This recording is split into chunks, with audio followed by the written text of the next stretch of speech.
Hello students, तो आज हम क्वेश्चन करेंगे numerical. The following data were obtain during first order thermal decomposition of N2O5 at constant volume. तो N2O5 की decomposition हो रही है and we get N2O4 and O2। यहाँ पर हमें टेबल दे रखा है when time t equal to 0 तो then total pressure is 0.5 and at time t equal to 100 second the pressure is 0.512 atmosphere. तो ये एनसीईआरटी का सोल्व क्वेश्चन है।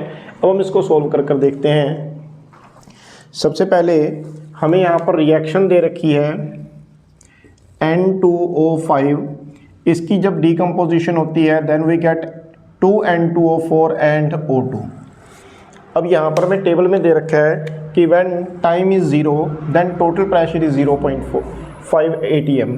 तो जब टाइम हमारे पास 0 है तो सिर्फ प्रेशर किसका है, N2O5 का है। मीन्स हमें इनिशियल कंसंट्रेशन, इनिशियल प्रेशर दे रखा है। इनिशियल प्रेशर कितना दे रखा है, 0.5 atm। इनिशियल प्रेशर कितना दे रखा है रिएक्टेंट का, 0.5 atm। जब टाइम t इक्वल टू 0 है तो हमारे पास सिर्फ N2O5 ही प्रेजेंट है और वो कितनी प्रेजेंट है, 0.5 atm। प्रोडक्ट हमारे पास 0 है। जैसे जैसे रिएक्शन हो रही है तो वैसे वैसे रिएक्टेंट किस में कन्वर्ट हो रहे हैं, प्रोडक्ट में कन्वर्ट हो रहे हैं। सिर्फ पहले स्टार्टिंग में हमारे पास सिर्फ क्या थे, N2O5 था, लेकिन बाद में क्या हो रहा है, N2O4 भी मिल रहा है और O2 भी मिल रहा है। जब time t equal to 100 second हो गया तो हमारे पास लेट इसका प्रेशर x डिक्रीज कर गया तो अब इसका प्रेशर हो गया 0.5 माइनस x atm।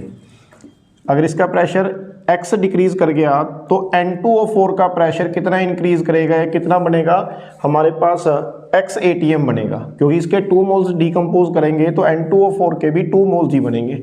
लेकिन O2 के आगे स्टोइचियोमेट्रिक कोफिशिएंट 1 है तो इसके मोल सिर्फ 1 बन रहे हैं। यानी अगर ये x इसका प्रेशर डिक्रीज कर रहा है तो O2 का प्रेशर कितना इंक्रीज करेगा, x/2 atm प्रेशर इंक्रीज होगा।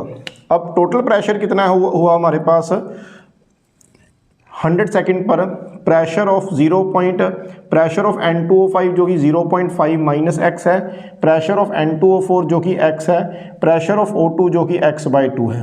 तो ये दोनों कैंसिल हो गए। प्रेशर कितना हो गया, टोटल प्रेशर 0.5 प्लस x/2 आ गया।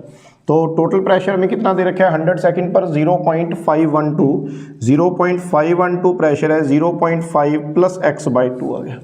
तो ये 0.5 इधर आकर डिवाइड हो गया तो हमारे पास x/2 की वैल्यू कितनी आ गई, x/2 इज इक्वल टू 0.012, यानी x की वैल्यू कितनी आ गई, 0.024। तो हमारे पास 100 सेकंड के बाद इतना प्रेशर क्या हो गया, डिक्रीज हो गया।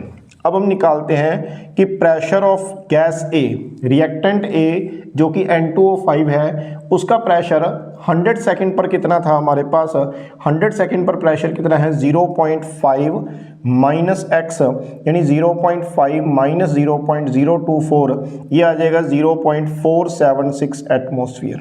तो A का प्रेशर कितना आ गया, 0.476 एटमोसफियर और इनिशियल प्रेशर में कितना दे रखा है, 0.5 atm।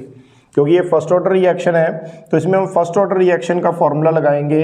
रेट कांस्टेंट K किसके इक्वल होता है, 2.303/T log of initial concentration होगी। तो initial concentration here means concentration हम इन टर्म्स ऑफ प्रेशर ले रहे हैं तो in terms of PI initial pressure divided by क्या हो गया हमारे पास, कंसंट्रेशन एट दैट टाइम।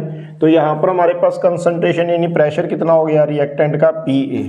तो यहाँ पर वैल्यू पुट करेंगे 2.303/T। T की वैल्यू कितनी है 100, लॉग ऑफ PI की वैल्यू कितनी है 0.5 और PA की वैल्यू कितनी है 0.476। इसको पॉइंट हटा देंगे और लॉग की वैल्यू हम पुट करेंगे इसके अंदर, ये बन जाएगा आपका 500 डिवाइडेड बाय 476। इसको हम सॉल्व करेंगे, लॉग 500 बाय 476, तो ये हमारे पास सॉल्व करने पर वैल्यू कितनी आ जाएगी, 0.0216। और इसको पूरा सॉल्व करने पर कितनी वैल्यू आ जाएगी हमारे पास, अल्टीमेटली K की वैल्यू आ जाएगी 4.98 इंटू 10⁻⁻⁴। और फर्स्ट ऑर्डर रिएक्शन के यूनिट क्या होते हैं हमारे पास, पर सेकेंड होते हैं।